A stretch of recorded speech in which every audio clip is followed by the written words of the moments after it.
Hello guys. അപ്പം ശബരിമലയിലെ പ്രസാദത്തിൽ നിന്ന് നമുക്കിത് നമ്മൾ പറഞ്ഞ ഉണ്ണിയപ്പം കിട്ടിയിട്ടുണ്ട്. കട്ടി അധികമല്ല. പിന്നെ എനിക്ക് കൽക്കണ്ടം കിട്ടിയിട്ടുണ്ടായിരുന്നു, വെല്ലം കിട്ടിയിട്ടുണ്ടായിരുന്നു കേട്ടോ. ഓക്കെ, അപ്പോൾ നമുക്ക് ഇതെല്ലാം നമുക്ക് കൊണ്ടു തന്ന നമ്മുടെ ചേട്ടന് ഞാൻ ഒരുപാട് താങ്ക് യു സോ മച്ച് പറയാണ് കേട്ടോ. അപ്പോൾ നമുക്കിനി നെക്സ്റ്റ് ആണ് നമ്മുടെ മെയിൻ ആള്, നമ്മുടെ അരവണ പായസം.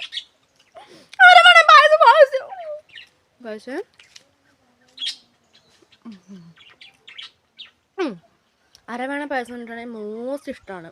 ഇതുപോലെ നമ്മുടെ പഞ്ചാമൃതം ഒക്കെ നമുക്ക് മോസ്റ്റ് ഇഷ്ടമാണ്. എന്താ ചോദിച്ചിട്ടുണ്ടെങ്കിലും അരവണ പായസത്തിനും പഞ്ചാമൃതത്തിനൊക്കെ സ്പെഷ്യൽ ടേസ്റ്റാണ്. എന്താ വെച്ചിട്ടുണ്ടെങ്കിൽ അത് സ്പെഷ്യൽ ടേസ്റ്റാണ്. ഓരോ പായസത്തിനും അതിൻ്റേതായ ടേസ്റ്റ് ഉണ്ട്. ഇപ്പോൾ നമ്മുടെ അമ്പലപ്പുഴ പാൽപ്പായസം, ഇപ്പോൾ നമ്മുടെ കട്ടപ്പായസം, അതൊക്കെ പല ടൈപ്പാണ്. പക്ഷേ നമ്മുടെ ഈ അരവണ പായസം എന്ന് പറയുന്നതിന് എല്ലാത്തിനും വേറെ ടേസ്റ്റാണ്. പക്ഷേ അരവണ പായസം എന്ന് പറയുമ്പോൾ ഒരു പ്രത്യേക ഒരു എന്താ പറയുക ഒരിതാണല്ലേ.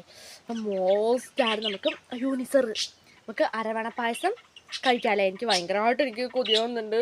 അപ്പം പൈങ്കിളി വരുന്നതിന് മുമ്പ് എനിക്ക് തിന്നണം. എന്താണെന്ന് വെച്ചിട്ടുണ്ടെങ്കിൽ ഞാൻ വന്നു കഴിഞ്ഞാൽ എന്തായാലും 30% കൊടുക്കും. അപ്പോൾ അതിന് മുമ്പ് നമുക്കിത് അൺബോക്സ് ചെയ്യാം. അപ്പോൾ തുറക്കാം അല്ലേ. അപ്പോൾ തുറക്കുമ്പോൾ നമ്മൾ ശ്രദ്ധിക്കണം. കാരണം എന്ന് വെച്ചിട്ടുണ്ടെങ്കിൽ ഇതിൻ്റെ ഈ സാധനം പറഞ്ഞു പോയി കഴിഞ്ഞാൽ പിന്നെ ഇത് പൊളിക്കാൻ നല്ല പാടായിരിക്കും അല്ലേ. അപ്പോൾ നമുക്ക് കഴിഞ്ഞ പ്രാവശ്യം തോന്നുന്നു നമുക്ക് നമ്മുടെ ഒരു അങ്കിള് പോയിട്ട് വന്നപ്പം അരവണ പായസം കൊണ്ട് തന്നു കേട്ടോ. അങ്ങനെ നമ്മളിത് നാളെ എടുക്കാൻ മറ്റന്നാൾ എടുക്കാമെന്ന് പറഞ്ഞ് വെച്ചുകൊണ്ടിരുന്നിട്ട് അരവണ പായസം ടി വിൻ്റെ സ്റ്റാൻഡിലാണ് വെച്ചത്. ടി വിൻ്റെ സ്റ്റാൻഡിൽ വെച്ചു. ഒരു ദിവസം രാവിലെ നോക്കുമ്പോൾ നമ്മൾ ഒരു സ്ഥലത്തേക്ക് പോകാൻ വേണ്ടി നിൽക്കാം.